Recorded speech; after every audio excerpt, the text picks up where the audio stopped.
رب العالمين. اللهم صل على نور الأنوار وسر الأسرار وترياك الأغيار ومفتاح باب اليسار سيدنا ومولانا محمد المختار وآله الأطهار وأصحاب الأغيار عدد نعم الله وإفضاله. سبحانك لا علم لنا إلا ما علمتنا إنك أنت العليم الحكيم. اللهم ذكرنا ما نسينا وعلمنا ما جهلنا ولا حول ولا قوة إلا بالله العلي العظيم.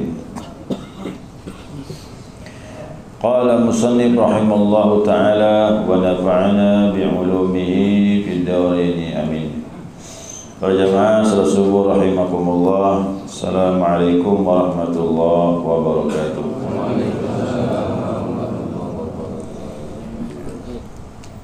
Alhamdulillah, dengan izin Allah Subhanahu wa taala, subuh ini kita dapat melanjutkan kajian kita panduan kitab Minahus Saniyah, masih berkaitan mengenai zikir. Terakhir kita bahas mengenai zikir itu, kata Nabi, lebih aku senangi jika setelah salat subuh sampai terbit matahari, lebih aku senangi daripada memerdekakan 4 orang hamba sahaya dari keturunan Ismail alaihissalam. Nah, sekarang kita lanjutkan. Rawahul Imam Ahmad wa ruwiyal Ahmad, diriwayatkan oleh Imam Ahmad, Nabi sallallahu alaihi wasallam bersabda, kata Nabi, ghanimatun majalisudz dzikri al-jannata. Keuntungan bagi majlis zikir itu adalah surga. Ini hadisnya singkatnya ya. Ghanimah itu rampasan perang. Jadi kalau ada peperangan, musuh itu kalah, harta yang ditinggalkan menjadi hak milik kita. Ya, jadi hak milik pemenang. Semua begitu. Kalau kita kalah, gitu juga harta kita itu yang kita tinggalkan menjadi hak rampasan bagi musuh. Nah, situlah kegembiraan orang dalam peperangan, ya, mendapatkan keuntungan setelah dia menang. Harta yang ditinggalkan dalam peperangan itu diambil menjadi hak milik yang menang. Nah, kegembiraan itu tak terkira sudah. Nabi beri perumpamaan karena Nabi hidup bersama dengan sahabat yang selalu berperang. Jadi sahabat tahu betul dapat harta rampasan perang itu satu kegembiraan. Nabi membagikan, pulang gembira semuanya. Lalu kata Nabi, ghanimatul majalisidz dzikri al-jannata. Kesenangan, keuntungan bagi majlis zikir itu tak ada lain, kata Nabi, kecuali surganya Allah Subhanahu wa taala.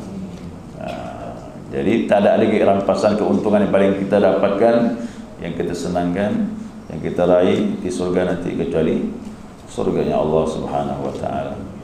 Itu tempat yang abadi, yang kekal selama-lamanya. Wa qala Syekh Izzuddin bin Abdussalam rahimallahu taala. Syekh Izzuddin Abdussalam ini ulama besar di Mesir, disebut Sultanul Ulama, pemimpin ulama pada masa itu. Ya, apa kata beliau? Ya, dia bilang perumpamaan yang kita dapatkan di sini, ya, dengan adanya perintah-perintah dari Allah dan perintah dari Rasulullah sallallahu alaihi wasallam, segala urusan yang kita lakukan kalau dipuji oleh syariat, dipuji oleh Allah, dipuji oleh Nabi Muhammad sallallahu alaihi wasallam, baik pelakunya atau apa amal yang dilakukannya itu mendapatkan kebaikan dunia dan akhirat, berarti itu sesuatu yang baik. Ya, sesuatu yang baik. Berarti diperintahkan untuk itu, selayaknya lah dilakukan. Namun perintah itu kadang wajib, kadang sunnah. Nah, sekarang zikir ni bagaimana hukumnya? Wajib ke sunnah? Zikir wajib ke sunnah? Baik. Dalam kaidah fikih ini, segala sesuatu yang mencapai suatu tujuan yang wajib, maka sarananya pun juga wajib. Ya, seperti salat. Orang tak boleh salat kalau tanpa wudu. Salat wajib tak? Nah, untuk mencapai yang wajib ini tidak bisa terlaksana kecuali dengan satu penopangnya. Maka penopangnya pun hukumnya wajib juga. Kalau salat itu wajib, berarti wudu juga wajib. Nah, begitu dia kaidahnya kan. Sama dengan orang mau naik di atas loteng. Tidak bisa naik atas loteng kecuali dengan tangga. Berarti tangga hukumnya wajib. Tidak bakal sampai di loteng kalau tanpa tangga itu. Kaidah fikih begitu. Nah, sekarang Allah menyuruh kita membersihkan diri. Qad aflaha man zakkaha wa qad khaba man dassaha. Beruntunglah orang yang mensucikan dirinya dan merugilah orang yang mengotorinya. Berarti di akhirat nanti yang untung siapa? Yang kotor ke yang suci? Yang suci. Berarti yang kotor rugi. Nah, untuk mendapatkan keberuntungan di akhirat dengan mensucikan diri, berarti sarananya pun harus kita lakukan. Harus kita lakukan sarananya. Oh, pembersihan diri kan banyak, betul. Banyak, baca Quran bersihkan diri, sedekah bersihkan diri. Tapi ingat, ulama telah sepakat, zikir itulah yang paling mudah membersihkan hati. Jadi kalau proses membersihkan diri itu harus kita sampai ke surganya Allah, maka membersihkan diri pun juga wajib. Nah, jadi kalau pandangan tarekah ini, mohon maaf, bertarekah itu juga wajib sebenarnya. Karena kita ingin mendapatkan kebahagiaan di akhirat. Karena orang yang bersihlah yang beruntung di akhirat. Orang yang kotor itulah yang rugi. Oh Pak Ustaz, berarti orang tak bertarekah macam mana? Kita berbaik sangka, mudah-mudahan semuanya masuk surga. Kan begitu. Tetapi kita ni kan hati-hati. Siapa yang kembali kepada Allah dengan hati yang kotor, pasti bermasalah. Pasti bermasalah. Maukah kita kembali kepada Allah dengan penyakit hati yang masih banyak? Kan kita takut. Yauma la yanfa'u malun wala banun illa man atallah biqalbin salim. Di hari nanti, hari kiamat, tak bermanfaat harta, anak, semuanya jauh. Anak pisah dengan kita, harta pisah dengan kita. Ya, masing-masing bawa keselamatan dirinya. Nah, namun orang yang selamat, kata Allah, dia menghadap Allah dengan hati yang bersih. Hati yang bersih, yang mudah itu dengan zikrullah. Nah, berarti membersihkan hati pun juga hukumnya wajib. Nah, ya, ini kaidah fikih begitu. Kalau masih kita mengerti ini lah, tak tahu lagi saya dah. Nah, jadi orang bertanya, macam mana Ustaz? Hukum zikir sunnah, salat wajib. Tapi ingat, di akhirat nanti Allah bilang yang bersih itu yang beruntung, yang kotor hatinya itu yang merugi. Nah, kalau kita ingin dapat keberuntungan di akhirat, berarti wajib bersihkan hati. Nah, jangan bilang sunnah lagi. Itu kaidah hukum begitu. Kaidah hukum seperti itu. Wal ahaditsu fi fadli dzikri katsiratun. Jadi ulama menyatakan hadis-hadis tentang zikir ni banyak, bukan sedikit, kata dia. Kok dikumpulkan ratusan hadisnya. Bukan lagi satu dua. Al-Quran udahlah. Al-Quran itu menurut guru kami, ya Ustaz Jejen Zainal Abidin itu, bila menyatakan itu aku buka saja. Dalam Al-Quran 300 lebih suruh zikir. Hadis, ratusan hadis suruh zikir. Padahal dalil tu, satu dua dalil boleh kita amalkan. Satu amalan, satu hadis atau dua hadis, tidak boleh. Ini hadisnya ratusan mengenai zikir. Ya, ratusan. Al-Quran maupun hadis Nabi SAW. Nah, cuma kata dia bilang, fa'lam dzalika ya akhi, wa la tatruki dzikru walau ma'al ghaflah. Makanya ketahuilah wahai saudaraku, jangan tinggalkan zikir walaupun kau lalai, kata dia.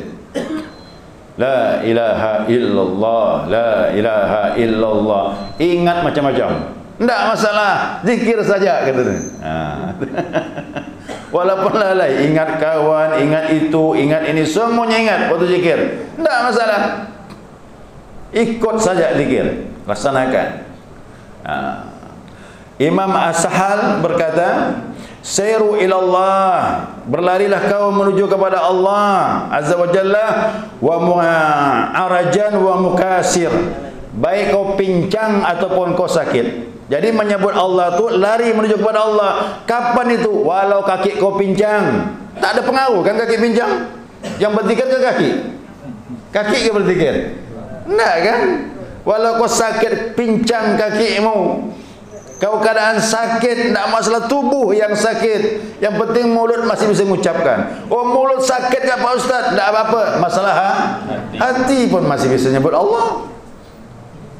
Nah, itu pesan ulama. Walau kau pincang, walau kau sakit, fisik tak pengaruh, yang penting hatimu masih mau menyebut Allah. Tak mampu zikir lisan la ilaha illallah, zikir Allah. Wa dzkur rabbaka fi nafsika, sebut Tuhanmu dalam dirimu. Allah, Allah, Allah, terus di hati. Tak masalah. Jadi tak ada alasan, tak ada wuduk Ustaz, jalan. Lagi haid ni, jalan. Lagi junub, jalan. Cuba salat. Ya, cuba salat. Betul-betul wudu, menghadap kiblat, nutup aurat. Ada syarat-syaratnya. Tapi kalau zikir tak ada masalah. Memang sebaik-baik ada wudu, tapi tanpa wudu tidak ada halangan untuk menyebut Allah Subhanahu wa taala. Nah, maka dari itu pengarang kitab Al-Hikam berkata, ya. Maaf, lanjutan tadi belum selesai. Wala tantazirus sihha, jangan kau menunggu sehat baru nak ingat Allah. Fa inna intizarus sihha bitalah, menunggu sehat baru nak berzikir itu pengangguran, kata dia. Nganggur sama orang tak kerja. Kahwin mau, kerja tak mau. Kacau rumah tangga. Ya. Mau dapat surga, zikir tak mau. Mana bisa? Itu namanya tamanni. Angan-angannya tinggi. Ya, tapi kosong. Ya, kosong. Jadi pengangguran rugi. Sebagaimana manusia di dunia ini banyak nganggur, rugi, tak dapat rezeki dia. Begitu juga nanti di akhirat merugilah orang-orang yang selalu lalai kepada Allah Subhanahu wa taala. Ya. Sahibul Hikam berkata, ini dah kita belajar hikam kemarin ni, tak apa-apalah diulang di sini ya. Kerana memang kitab-kitab tasawuf selalu menukil kitab-kitab yang lain. Ya, sebagai penguat dia. Ini dalam kitab Hikam jelas ni. Dah kita kaji kemarin di rumah itu. Tak masalah, kita angkat lagi. Wala tatruki dzikru li'adami hudurika ma'allah, janganlah kau tinggalkan zikir karena hatimu tidak hadir bersama Allah. Jangan, biarkan zikir saja walaupun hatimu lalai. Nah, lianna ghaflataka an wujudi dzikrihi asyaddu min ghaflatika ma'a wujudi dzikri. Sesungguhnya kelalaianmu berzikir kepada Allah itu tidak masalah, lebih baik daripada kau lalai kepada Allah tak berzikir. Ada tanya kemarin kan, saya jawab tu. Jadi ingat ni, oh Pak Ustaz, saya macam-macam pikiran ni. Tak apa-apa, zikir saja. Kenapa masih mendingan? Masih mendingan orang lalai waktu zikir daripada orang lalai tak berzikir. Apa sebab? Walaupun pikiranmu, hatimu dilalaikan, tapi mulutmu masih diingatkan. Masih bagus. Ya kan? Yang tak bagus, udahlah lalai, mulut pun tak nyebut Allah. Kan masih mendingan pikiran ke mana-mana, tapi mulut masih ditakdirkan Allah untuk menyebutnya. Itu satu keberuntungan masih, dia bilang. Ya. Kemudian, dia bilang apa? Wa asa ayyarfa'aka an dzikri ma'a wujudi ghaflah ila dzikri ma'a wujudi yaqzah. Mudah-mudahan, kita bilang, kau akan diangkat waktu berzikir lalai tadi itu. Zikir yang lalai menjadi zikir sadar ingat kepada Allah. Itu urusan siapa? Urusan Allah, bukan urusan kita. Jalankan saja. Yang penting adab-adabnya harus faham, ilmunya harus faham, amalkan. Terus amalkan. Mudah-mudahan kau menyebut Allah lalai, lalu ingat itu urusan Allah, bukan urusan mursyid, bukan urusan kita. Mursyid cuma menuntun, yang beri resep-resep khusus kepada kita. Terus kau dah ingat kepada Allah, dah asyik kata dah. La ilaha illallah, la ilaha illallah. Dah nyaman tu dah. Tak lagi 165 tu. Lepas dah tu dah. 200, 300, 400, 500 pun tahan. Itu dia. Ya, tadi malam Isyak tu kan. Lumayan tu. Dah hampir 1000 dah tu. Tadi malam tu. Oh, asyik tu. Oh, mantap. Itu dah zikir. Dah ada rasa tu memang. Ya. Jadi kalau memang lalai, terpaksa tak masalah, bagus. Kita mesti nyebut Allah walaupun lalai. Aku dah ingat, tu mulai nambah tu. Ya, sudah nambah-nambah tu, dah ingat dah tu dah. Zikir tu. Nah, kemudian dia bilang wa min dzikri ma'a wujudi yaqza ila dzikri ma'a wujudi hudur. Mudah-mudahan lagi Allah angkat derajatmu dari zikir ingat lalu berubah jadi hadir hatimu bersama Allah. Naik lagi ni.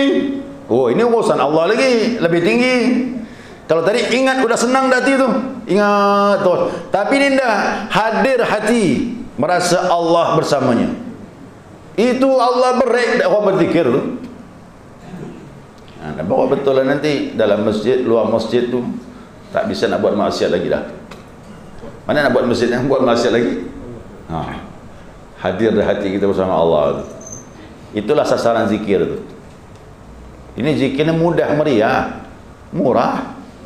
Cuma sedikit orang mengamalkannya, padahal buat kita berubah total. Bisa berubah gitu. Tapi tak boleh gak zikir ya tak salat. Oh, kacau juga ini, sesat ni. Ada malam gitu belajar. Mana kau Pak Syahnu? Apa buatnya zikir ya? Salat enggak? Ini sesat dah. Justru zikir itulah yang jadikan salatmu ingat kepada Allah. Nanti kita bahas tu. Zikir, insya-Allah Jumaat depan ya. Zikir itu lebih afdal daripada salat. Jangan salah faham. Biar tak faham jangan. Maka kita bahas ini. Nanti kita bahas. Ini bahaya nih ilmu ini kalau kita bukan pada ahlinya. Sesat kita ngambil kesimpulan sendiri. Itulah makanya belajar tasawufnya sesat. Karena gurunya sesat. Muridnya sesat kuadrat. Bertingkat tingkat sesat. Ini namanya jahil murakkab yang kita bahas tu. Ini jahil murakkab namanya. Kita bahas tu. Kalau sudah hadir hatimu bersama Allah, berhenti maksiat, tak bisa lagi maksiat.